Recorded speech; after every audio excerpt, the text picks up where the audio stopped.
I had to make a decision. Do I want to continue improving as a filmmaker, or do I want to improve as a business owner? Because I felt like one was only going to lead to barely incremental steps in more revenue, in more salary for me, more take home salary for us.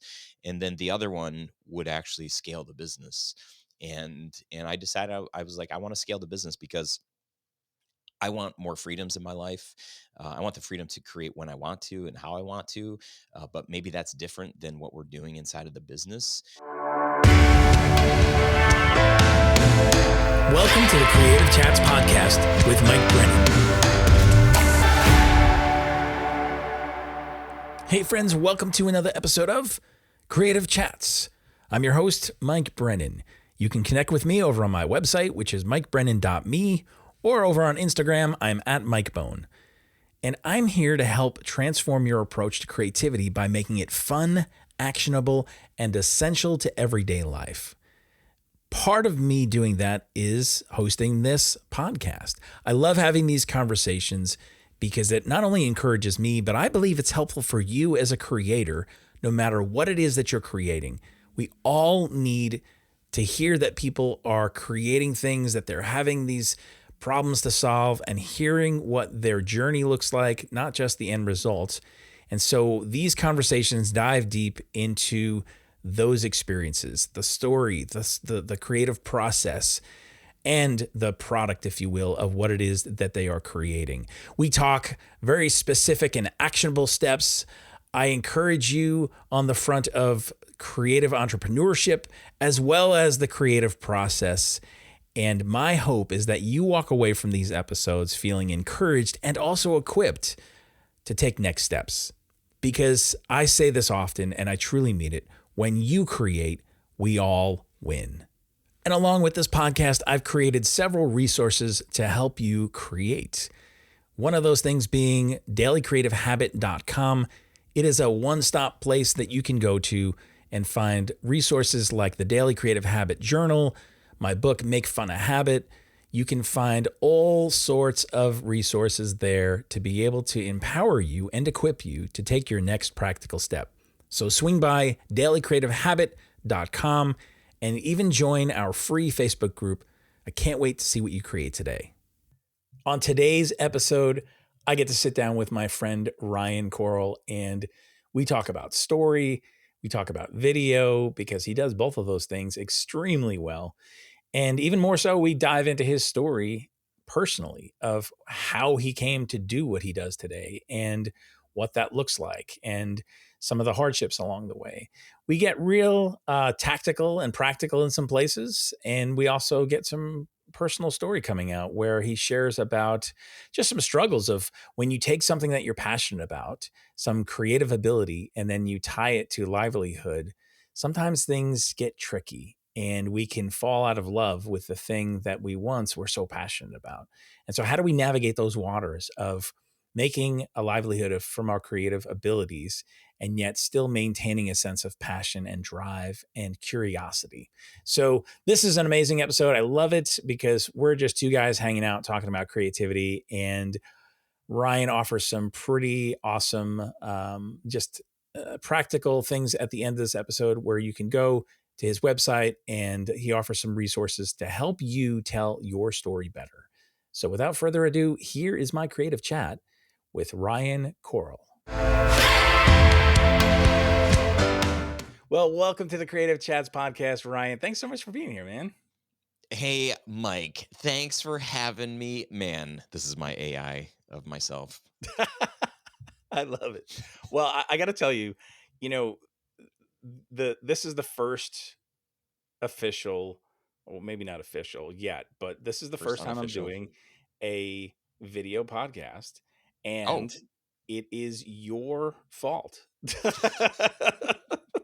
You're welcome. No, I'm excited about this because, we were in Orlando, Florida, and you talked a lot about the use of video, and you even called out on the carpet and you said, if you're doing a podcast and you're not using video, you're missing out. Like, this is, what are you doing? And I felt this sting of rebuke and went, oh man, like, and I was like, Good. I've been inching towards. I've been resisting a little bit because of some Yeah. practicalities, but it was finally like, okay, I think this next year, this is when I'm stepping into growing this in that way. And so I say all that as a, as a little intro because it's a thank you. It really Mm. is, even though it was backhanded a little bit. It is a thank you, and you're helping me grow, and I Mm. appreciate the conversation that you bring around video and storytelling, which we're going to get into today, and how you do it is very Mm. accessible, and so just thank you for that. You know, really, seriously. Yeah, it's I'm glad. I kind of forgot that, and even before we hit record, you're talking about video editing, and I was like, oh yeah, this is just how I do it. I didn't. I forgot that. Yeah, this is like the start of the video thing for you. So, kudos to you for taking action. That's huge. So many people are afraid to turn the camera on. Right. So you're overcoming that fear, which I love. And, one of the things that we talked about in Orlando is that the fastest way to build trust and to connect with people is to be in person, right? We're not Mhm. in person, but we're doing the next best thing here, which we're having a virtual video call. And then for people to actually see you. I mean, you've got a great voice for podcast and a pretty good face for video. I'm just kidding. But to be able to show up for your people and so they can see you. For the ones that want to watch, like, this is a great opportunity. And when you can see somebody, it does something different to your insides. That sounds Yeah. weird, but it can build trust. And then not only that, not only are you able to share with people that really want to watch, but now you've got, like, especially from this episode, you're going to have so many amazing sound bites, like gold nuggets. I'm teasing, but No, it's the, true. the opportunity for content outside of just the full version of the episode is, it's not endless, but there's just so much more opportunity to be able to use and to bring value to your audience, not just with audio, but for them to see your guests, for them to see you. That trust is just going to increase. So good job doing the video thing. Well, thank you. Yes. And it's funny because, I was a pretty shy kid. I overcame that obviously over the years, Mm, but and it's not um a thing where I'm like, well, I don't want to be on camera. I don't know. It's honestly, it was really more a practical. I've got a process that's pretty dialed in, and I don't know that I want to mess with that. yeah, And yeah. so for me, I had to wrestle with what is the benefit that I'm missing out on versus staying in my process, but I'm Hmm. going to have the same results because I'm doing the same things. Yeah, And so, and I hope that's a prod to the listeners right now as well, to be like, don't be so stubborn in your own yeah. process or in things that you do, how you do them. This is the way we've always done them kind of mentality, that you miss out on opportunity and possibility, I think, really, Mm, you know. yeah. Um, The thing that I love, you're using Riverside. That's what we're recording in today.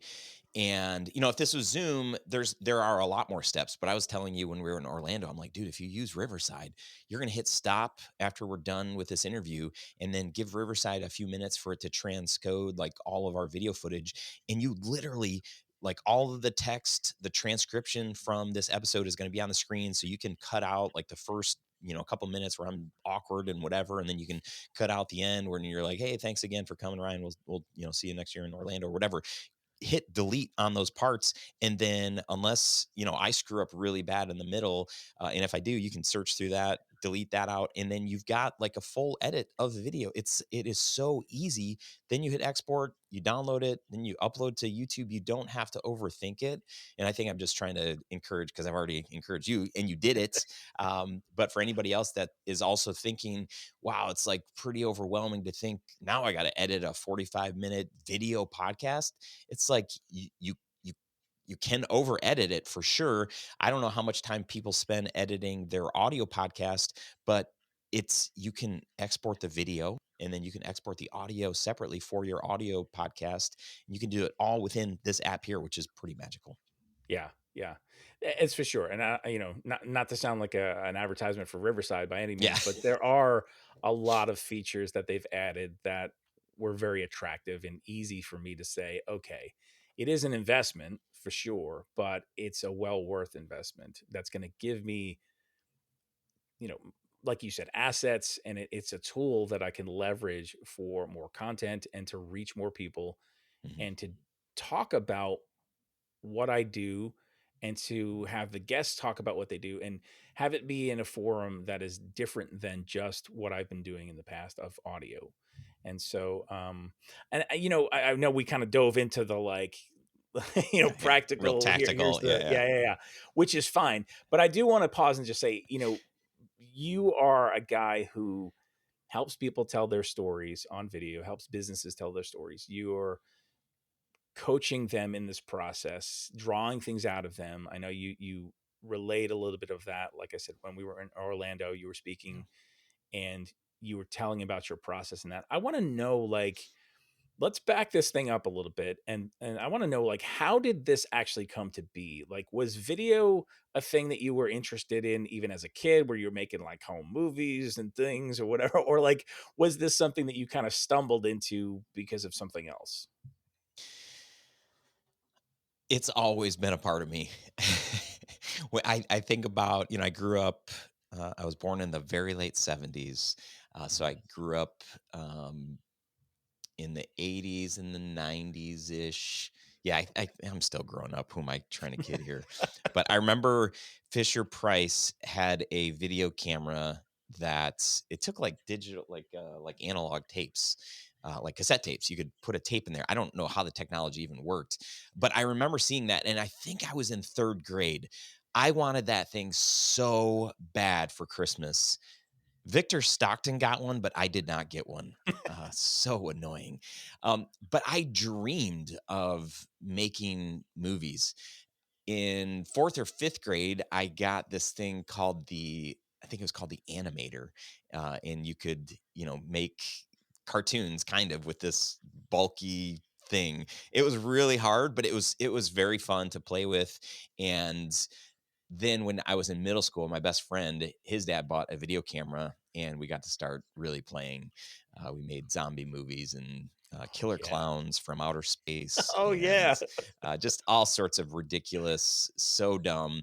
But we had so much fun. We lived, out in the woods on dirt roads. We had like hardly anything to do except for use our imaginations.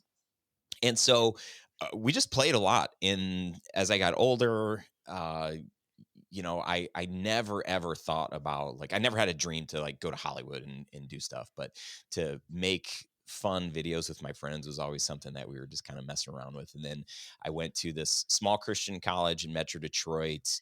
And while I was there, I was working in the enrollment department. I graduated and took a job there full time, and somehow I had convinced my boss to buy me a video camera and a laptop. And this was right when Apple came out with this thing called a Firewire. Well, I don't know if they came out with Firewire cable, but Firewire cable came out. You could plug in your camera to your computer and edit like right there. So if you're a lot younger than us, then you Mhm. don't know what this is like, because right now you just grab your phone, you shoot, you edit. That's the thing. But back in the day, you would shoot on a tape, then you'd have to rewind the tape, which that took a year to do, and then you would have to plug in like 8,000 cables to all of this different hardware, and then you hit play on the camera, and then you hit record on the computer, and it's just this tedious process. So to do any editing that was worth anything, at least with the kind of equipment that I could afford, just couldn't make anything. That's why it was never really a dream. It was like, this is, how in the world would I ever be able to do this? But then in the early 2000s, this technology comes out, and you if you had a $2,000 or $3,000 camera in a $2,000 laptop, you could do this with the software that was included with an Apple. And so started making promotional videos for the school. And then I was just seeing different videos that some different people I followed were making. We went to this church that had a really high video production. They just valued video. And I mean, I was watching these powerful 8-minute stories pretty much every Sunday, and just being moved to tears to see these stories of transformation of just like regular people who maybe made some poor decisions in their life, or didn't, but had this like life altering event, and now they're trying to bring value to the world. And I was seeing these stories and just like bawling like every single Sunday. And I'm like, that's what I want. I want to make something that moves people. And so eventually I left the college and pursued video full time. My wife and I were newly married, and I just said, what if I left the school and just did video? And she's like, let's do it. We were young, and we didn't really have much debt, and we didn't need much money. And so I was able to leave the school, and slowly but surely, I was getting random clients, doing a little bit of everything, and then finally found a niche and started making money, and then making more money than I did at the school. And I was like, wow, this is actually pretty cool. So I found myself kind of living this dream that I didn't really, it was, I think, deep inside of me, but to actually be doing it and getting paid for it, I felt I felt like I was cheating the system. I didn't want anybody really to find out, because I'm like, this seems way too good to be true. And Yeah. 20 plus years later, here I am, still doing some of that. It's pretty fun. Hmm. Love that. So it's very organic sounding, in the way that next steps appeared and opportunities appeared, and you just kind of said, "All right, we're going to figure this out." And um, it's interesting because you in a sense probably had to learn a lot about starting your own thing, right? Being an entrepreneur, being a small business owner. Was there a training ground that you had for that, or was that pretty much like, okay, we're doing this and we're going to figure it as we go, or like what did that look like? Well, another thing I didn't realize until I was, and this sounds so dumb, people are gonna be like, "What, Mike? Why'd you have this guy on the show? He's not very sharp." It took me, I think, about 12 years of running a business, where I had employees and whatever. We're just doing the thing, that I finally realized, like, I'm like, oh, I'm an entrepreneur, and I've always been an entrepreneur. I started remembering just being a kid, and I would get Boys Life magazine, and the most exciting part about this magazine was going to the end of the magazine and looking at all of the ads and the things that they had in there. And I really liked magic tricks, and so I had, they were always pitching these different magic trick bundles and things, and so I would save my money and buy things. And I had this dream of doing a magic show. We lived in the middle of nowhere. My best friend was the closest neighbor I had, and it was like a 10-minute bike ride to his house. So there's like nobody lived on our dirt road. But I had this dream of hosting a magic show that I was going to, entertain people. And I thought through, man, if I had this many people show up and I charged them this much, the next show I could buy the ultimate magic package that this Boys Life magazine, has in the so. And then I'm just thinking through, the lemonade stands, and my friend launched a t-shirt printing business when I was in high school, and I helped him out. And I was always just dreaming about starting something and trying to figure out ways to monetize the things that I found I would get so passionate and excited about. But most of the ideas I never pursued. I'm a great starter. That's like one of my strengths, but also it's like one of my greatest weaknesses, because that just means, like, how many of the things have I wanted to start? Have I, or have I finished? And it's an interesting look. It's an interesting list, because I probably have, 8 bazillion ideas, and I've, completed 7 of them. Hmm. So yeah, I've failed forward. I've fumbled a lot. I didn't go to school for business. I got a degree in speech communication, so I think that means I sort of know how to talk, kind of ish. And it's really been about, for me. I've loved reading books, business books. I've loved surrounding myself with people, who are in business, and asking questions and listening. So I feel like I've become a lifelong learner in business. And I love learning about sales, marketing, and process, and mindset, and just all of the things. And I feel like I've been able to experiment for the last bunch of years, and see a lot of things that haven't worked, and see some things that have. And I've got plenty more mistakes to make, but yeah, it's a process. Yeah. I totally get that. And I think that's the common thing, right? Is people going, from the outside, it looks one way, but when you're in the midst of it, you're like, "Oh, okay, this is a different story." Now there's a lot Yeah. of things that I need to figure out, Mhm. ask a lot of questions, fail, like you said, fail a lot, and I think that's all part of it because that's Yeah. how you're growing, that's how you're owning things, understanding things, and I love that you even use the word experiment because, so much of what we do, there's a sense of, okay, I may see somebody who's doing something similar, but they're not me Right. and they don't have the same life that I have. And so Yeah. while I may be able to take certain things from them and apply it, I can't simply just copy what Mhm. somebody else is doing and expect it to work the same way in my life that it does for them or in my business. And so this sense of experimenting and going, okay, we're going to try some stuff and we're probably Mhm. going to break some things. Maybe some things are going to go on fire, and that's okay. Like that's part of it. And at least I'm going to understand. At least I'm going to Mhm. learn and grow. Um, in the midst of all this, as you're building this business, as you're pursuing your passion to tell stories via video, is there a point ever where you felt like I've taken this thing that I love and that I'm passionate about, and now I've tied it to my livelihood, and it introduced a pressure and a financial responsibility to it that is kind of making it not so fun anymore? Like, have you ever been in that spot? Yes. Okay. I think that is a common thing too. That's why I ask Yeah. this question is because it's hard, right? Like when Mhm. you go into it thinking one thing of like, I love this. Yeah. And the best scenario is if I can do more of this, but that's not necessarily always the case. What if you're willing to, what how do you navigate that? Like what's the conversation look like with Yeah. yourself? I would say the first time I started experiencing that was when cell phones started having video capability and people were creating content. So it wasn't there was this like, before that, only certain people would buy video cameras and then only certain people would actually edit the videos that they're creating. But now, early or like late 2000s, maybe 2010 and beyond, uh, people, social media and like and so for me it just became like, wow, this isn't as special and unique. Everybody's creating stuff, so my stuff does not stand out like it used to. So that kind of was the first feeling of that. But then as I started in hiring employees and delegating some of the creative work, first thing I delegated was editing because that was just like that takes so much time.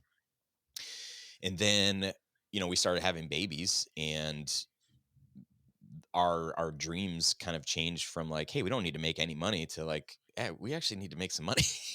And Right. so how do we become more profitable? And for me, I'm like, well, I've got to hire employees and I've got to hand off some of this work that is taking a long time to to create and to deliver. And how do we become more profitable and efficient? And it's like, well, that means I just need to be doing less of the day to day and more of the big picture. And so for years, I was focused on I made it I had to make a decision. Do I want to continue improving as a filmmaker, or do I want to improve as a business owner? Because I felt like one was only going to lead to barely incremental steps in more revenue and more salary for me, more take home salary for us. And then the other one would actually scale the business. And I decided I was like, I want to scale the business because I want more freedoms in my life. I want the freedom to create when I want to and how I want to, but maybe that's different than what we're doing inside of the business. Mhm. Um, the only way for me to find some of that freedom, that time freedom, and that financial freedom is I've got to figure out how to replicate myself or come up with a new process or new kinds of videos that don't require me to shoot or edit and maybe even to plan and to do all of that stuff. And that was a great decision for us to grow the business. But in the meantime, I'm like, man, I don't remember the last time I was on a shoot, or I don't remember the last video I edited. Then fast forward a bunch more years after that, I remember I bought a still camera and bought a couple of really nice lenses and started taking pictures. And I'm like, oh man, this is so fun. I've got instant gratification. I'm creating again, not using my cell phone, not using a video camera. So there's no editing. It's just like, I'm capturing beautiful stuff again. This is really fun. And then fast forward a little bit more to today where, I've got an iPhone 16 that takes amazing video. I've got this fun little Pocket Osmo that's really fun. That's not my phone, and I'm actually creating more stuff like for me that isn't necessarily for business, but it could be. And I finally have a little bit of margin in my life, and not this feeling of like, okay, if I'm going to shoot this, now I'm hooked to to the editing and everything that's involved. But how can I make this simple so that it's enjoyable and doesn't require, so much time for me? So I haven't figured it out, but I've definitely experienced that. Like, wow, I got into this because I really love doing video shooting and editing. And then at some point I was like, I'm not doing any shooting or editing. And I was like, oh, this is cool because my desires and my goals have changed. And then I got to a place where I'm like, man, I really want to get back to a place where I can make the choice to jump back in and create when I want to, not because I have to, but because I get to. Yeah, yeah. And that's something that I think when you're, especially if anyone's in school and they're thinking, I want to leverage my creativity for my livelihood. This is what I want to do Mm, with my life, right? I yeah. want to use my creativity. And I know I fell into this category where I didn't really define what that really meant Hmm. past, well, me having a job and actually making money and me doing something creative. Like that was it. Yeah. Um, but I didn't realize that there are different types of ways that you use your creativity in that way, and how you very beautifully described of going like there's the business side, maybe the client stuff, and then there's the stuff that maybe you're more interested in that I call passion projects, right? Hmm. And so it's not an either or, it's an Yeah. and both. Because I think the temptation is when you don't have an outlet for your passion projects, you get so bogged down by the client work and it starts to feel heavy. And then you start to Hmm. go, I don't have space or room, or it's not appropriate for me to follow some curiosity in a project that I want to do. So I don't have a place for that to go. So then I Yeah. start feeling frustrated and I'm on this hamster wheel of frustration. And then what I want to do is just leave. I want to get out. Right. I don't want to do this anymore. This isn't Yeah. fun, right? This isn't what I Right. signed up for. And then you can't go the other way either, where you're only doing passion projects and Hmm. things that, following the muse, and then there's no money involved. And then, you don't have a livelihood. You have a hobby and you have Right. interests and passions, but it's not sustainable. Hmm. So it's hard, but I think it's necessary to define what that looks like for each person, and to have those elements to go, yes, I have a place where I can play, where I can follow my curiosity, where I can do some things that I'm passionate about that could actually come around and influence the work that you do for Hmm. client work, right? I mean, I think you even said that. Are there any other like creative practices that you do that are helpful? And maybe, maybe that sounds a little too formal when I say like creative practices, right? That could even mean you making sure that you have intake creatively, right? Mm. Inspiration, that you're somehow capturing those things so that you can go to that when you feel like you need, the swipe file, so to speak, right, where you can have that reference, Yeah. or whatever that looks like. What Yeah. is what does that look like for you? Yeah, I think one thing I want to say is I started redefining what creativity really means. And I think a lot of us think, oh, it's, you're a great filmmaker or a great storyteller, or you're a great artist or illustrator, a great designer, musician, whatever. But, when I look at some of the things that I've been able to do in my business, me hitting pause, ooh, that's a good word. But me hitting pause on actually making videos and looking at what can I do creatively in my business to help us be more efficient and to take home more money. Um, these processes and procedures, which just sound, to the, quintessential creative, like, oh, that sounds terrible and don't put me in a box. But me trying to be creative in making some boundaries for our team and for me to say, hey, when we get a brand video, this is the time frame that we want to create this in. These are the kinds of questions that we have to get answered, because that's what's going to help inform this piece to be able to do this thing that it needs to do. So I would just give that permission for people to think outside of that box. Like, your creativity isn't just in, the things that you're drawing or, producing with your voice or whatever. There's so much more to it. And parts of your business, if you have a business, those need some creativity. Mhm. And when that flip switched, that was very, very helpful for me, because I didn't feel like I was like, okay, I'm still being creative, just very, very differently than than I was before. Yeah. So I didn't really answer the question, and I forgot what the actual question was. So Just creative help me. practices. Yeah. Oh yeah, something I learned recently is that for me, I love Audible. Now, I didn't realize until just recently that Spotify has Yeah. audiobooks, and I get, I think, 15 hours of a month of audiobook stuff. Um, I really enjoy some podcasts, and I really enjoy business books. I love books on, finding more time, how to find more freedom, how to be better at sales and marketing and branding. And so I love listening to these books. I love reading books, and hearing people talk about, how they're doing business. Those conversations really, really inspire me. And I've found that when I go, sometimes instead of listening to a book on business, I'll listen to one of my favorite audiobooks ever is the Harry Potter series. This guy named Jack Vale, I think it Oh is. yeah, I've heard of this. Yeah. um, the most amazing voiceover guy in the world. I'm sorry if I messed that name up. There's also, I feel like Jack Vale is the guy on Instagram that has the fart noisemaker and goes in the aisles at the store. I think that's Jack Vale. Shoot, I'm gonna have to find out what his name is. He's since passed, but he voiced all of this 7 books, I think it is, and has a different voice for every single character. I don't know how many characters there are in that series, but it's one of the most engaging, amazing stories. Anyway, I can listen to that and just love it, love it, love it. And I feel like I'm consuming content, and this is really, really good. But when I listen to something that's about business, I'm inspired. It makes me think about my business. And when I go through those times where I'm not listening to something that's business related, there is a part of me that just feels a little bit flat, and I forget, because I'm, it might take weeks to listen to an entire Harry Potter book.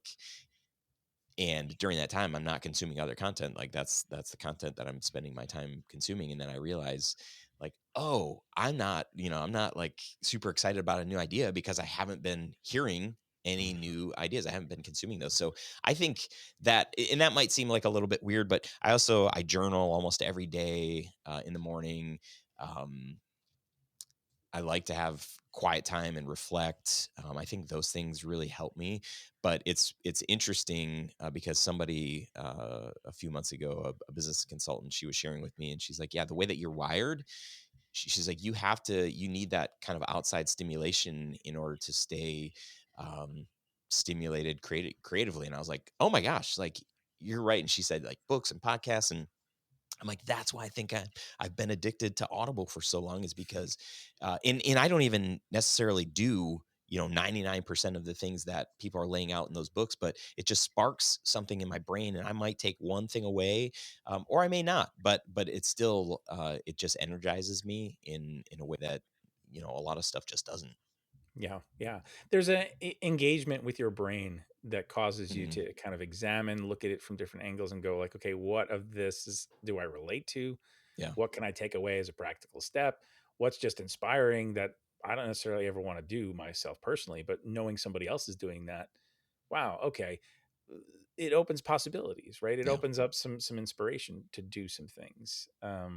In regards to that kind of thing, even as a creator, we're always looking at the next project that's happening, right? The okay, here's all the stuff that I've done. I've been there, done that. Now I'm building on top of that. But there's a next project. There's a next thing that I'm pursuing. Um, is there anything that you're thinking about right now where you're like, man, I would really love to do this? Yeah. It's a long list, Mike. How much time we have? I'm really excited to write a book. I've outlined a book, and really it comes down to like the thing I'm most passionate about, the thing I get the most excited about. 21 years ago, it hasn't been 21 years, but almost, when I started my business, it was born out of this idea that we all have stories and we all need to be telling our stories. They're valuable, they're helpful. Most of us don't believe that, and I wanted to make videos that would inspire people to do that, and to get people that aren't normally telling their stories to realize, like, wow, this actually could be helpful for other people. So that hasn't changed. The kind of work that we've been doing over 20 years has changed, but my heart for that has remained the same. And if anything, it's kind of grown, especially this new season for all of us with AI and with all of this new content, and way more content than we've ever seen and experienced before. When we are trying to build our own business, or we're looking at what businesses we want to work with, there's something inside of us, the way that we are designed. We crave connection. We crave like human connection, not robotic connection Yeah. or like fake connection. And where so much of that comes from is our stories. And when we're open and honest and real, and we share with other people, and that's why I love this format, is because that's we're just sharing real stories. And for better or worse, some of these stories I've shared 100 times or 1,000 times, so they roll off my tongue like this. But sometimes I have to sit and think, and like, oh, I haven't really thought about that. But for people to feel the realness and the humanity, there is so much value in that. And if we can bring that into our businesses, and if we can bring that into our sales and our marketing, then as we are competing with other brands, there's an opportunity for us to work more with our ideal clients, so long as we're showing up as our true authentic selves. If we're Mhm. showing up as our best AI version, we're going to sound like this brand over here and this business over there, because we're all using the same tools and it's the same thing. But if we're using our story as kind of like, this is the core of who I am, this is the soul of my business and brand, these are the things I care about, these are the things that drive me crazy, you add all of those things together, and it makes you. There are a ton of other video companies out there, and so many, probably 90% of them, you go to their website, it says like, your story matters, let us tell your story, or your story, or whatever. uh, and that all sounds the same, and it's like we're using the same branding person, and it's just going to get worse with AI. If we're using the same thing, it's like it's just going to be more and more of that. But when you can differentiate with your story and why you do what you do and what you care about, that's what makes you stand apart. And those are the things that are going to resonate with other people. Those are the things that are going to turn people onto you. And those are some of the same things that are going to turn the right people off to you. The right people, as in, like, you're not fit clients, Mhm. not Yeah. good fit clients. So I'm still passionate about this. And I want people to understand. I think a lot of people are like, well, I don't want people to really know me, because then they probably wouldn't hire me in whatever, because of whatever reason. But do you have friends? Question mark. Okay. So if you have friends, you are likable. So that means that you can actually share your real self. And if you haven't shared your real self with your friends or your family, you're missing out. You're missing out on what is so good about this life, because there are people out there that will love you for who you are, Mhm. and that might challenge you to be better and to grow, but they're there. And if you can do that with your business, I mean, I've experienced this, and I've found so much freedom in being able to be me, and know that some people aren't going to like the Ryan that's a little bit irreverent, sarcastic, loves Michael Scott, The Office, and is also a person of faith. And like you smush all of those things together, and it's like, what? Like, is that it? Is that actually a thing?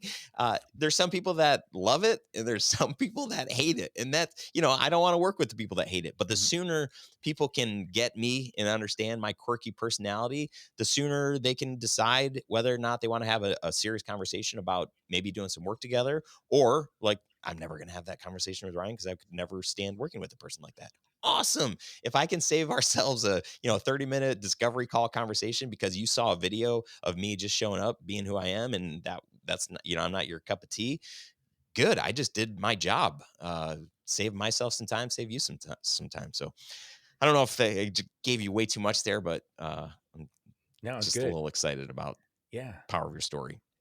Well, yeah, and that piece of authenticity I think is so important because again, it can be too easy to think, well, my story has to look like somebody else's story. Yeah, You yeah, know, yeah, all yeah, the ones yeah, that I've seen that have been quote successful or interesting, yeah. mine doesn't look like that, Right. and or my story's a mess, right? Like I've had failure, I've had, you know, I mean, personally speaking, my story, I feel like I have risen from the ashes a few times, Oh yeah, and your story's a mess, man. it is, but that honestly, I learned that my mess is my message. It's Yeah, an yeah, it's invitation. beautiful.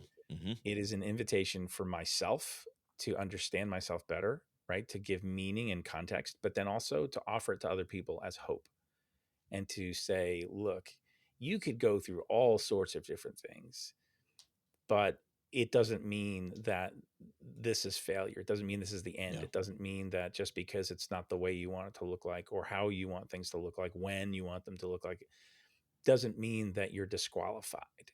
Hmm. Creativity also means being creative with your life, Yeah. not just what you produce for other people, Right. but how you show up in the world.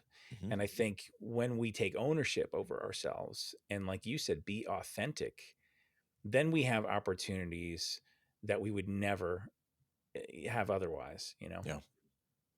Yeah, I love that. When you're dealing with people who will come to you and say, I want to tell my story, but I don't think I have really anything much to say. I don't think it's that Hmm. interesting. How are you getting to some places that help them see and have that moment to go, oh, okay, I do. Like, I know you coach people through. You're asking questions, Yeah. like, but what does that look like? I think it's two parts. One part, typically what I'm doing with somebody is going through our workshop. And in our workshop, I'm really just asking a lot of why questions. I'm trying to get to the heart and soul of their brand, why they do what they do, why they care about it, like who's ideal clients, what does success look like, and just trying to paint a picture and get a better understanding. And we'll produce a blueprint that's like, hey, here's your content blueprint. This is if your content, if your video was on paper, this is what it would kind of look like and feel like. And people are a lot of times like, wow, this actually this actually sounds pretty good, when you put it together like that. Well, then the next phase in that typically involves, if they move forward with doing video and not just using the blueprint to use for themselves or whatever, but if they hire us to do video of them with them, when they see the cut of them, and we're going to take the best sound bites, the most meaningful sound bites, the pieces that just showcase them what we think is the best way. uh, when they see that, and maybe there's some music underneath, and some beautiful b-roll, some other footage that kind of helps tell the story. But when they see um, them on screen, shot by a professional, not just selfie style or whatever, that can look good too, whatever. But when they're hiring us to do it, they're like, wow, I actually look pretty good and sound way better than I thought. Hmm.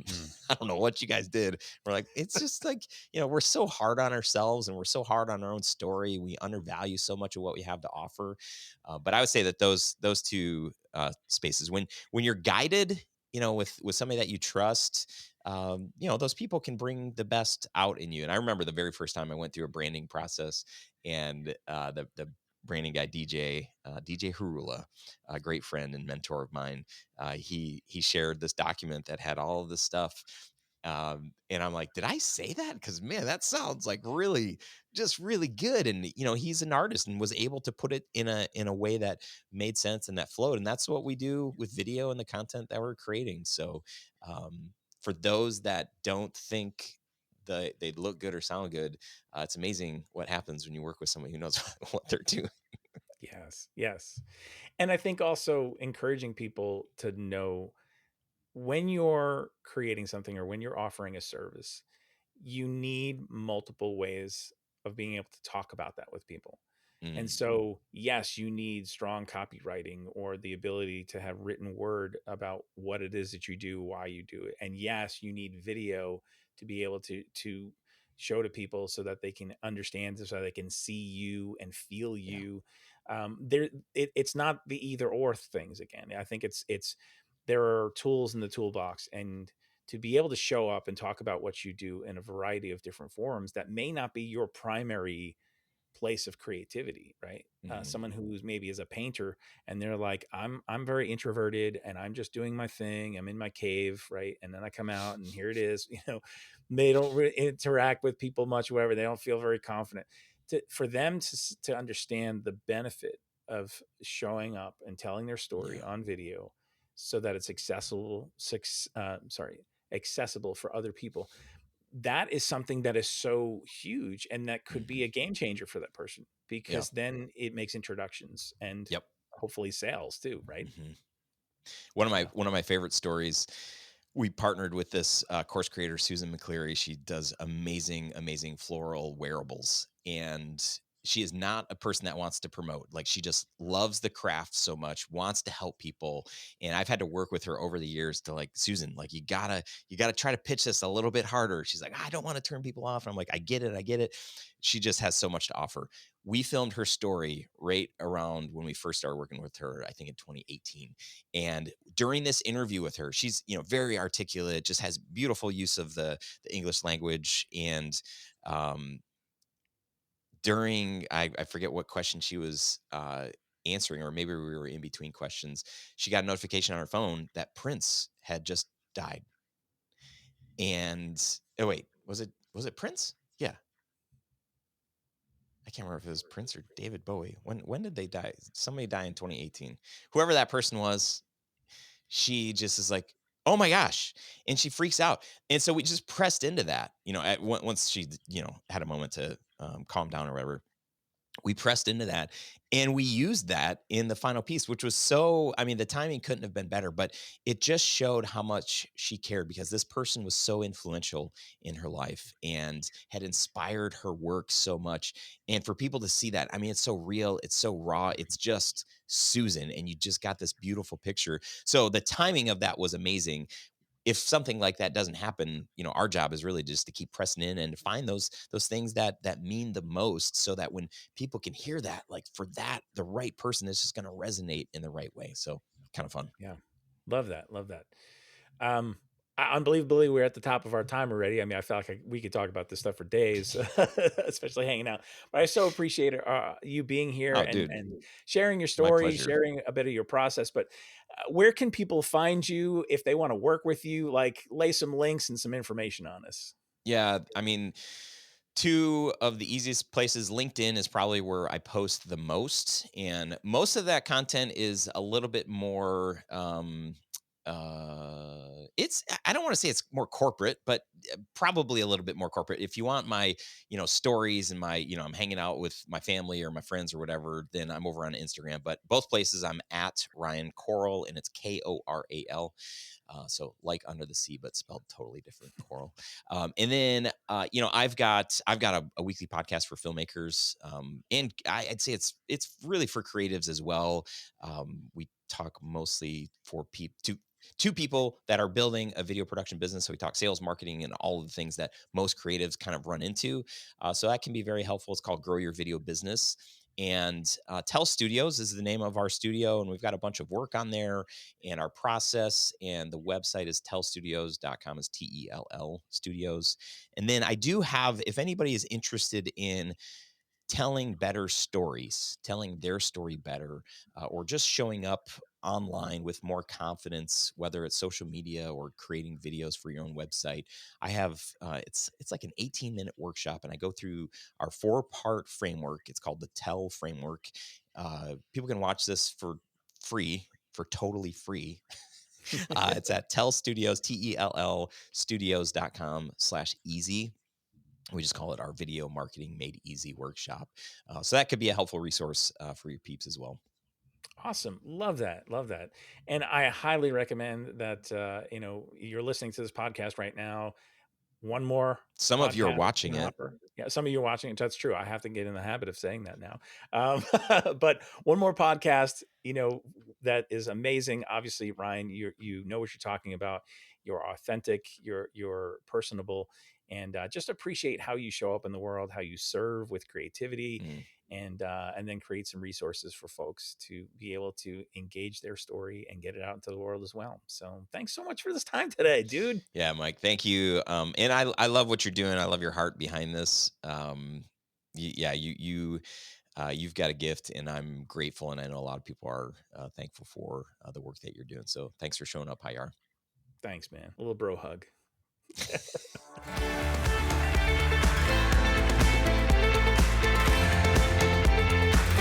Thanks for listening today. I'd appreciate it if you would subscribe, leave a rating and a review. It really helps this podcast be seen and heard by others.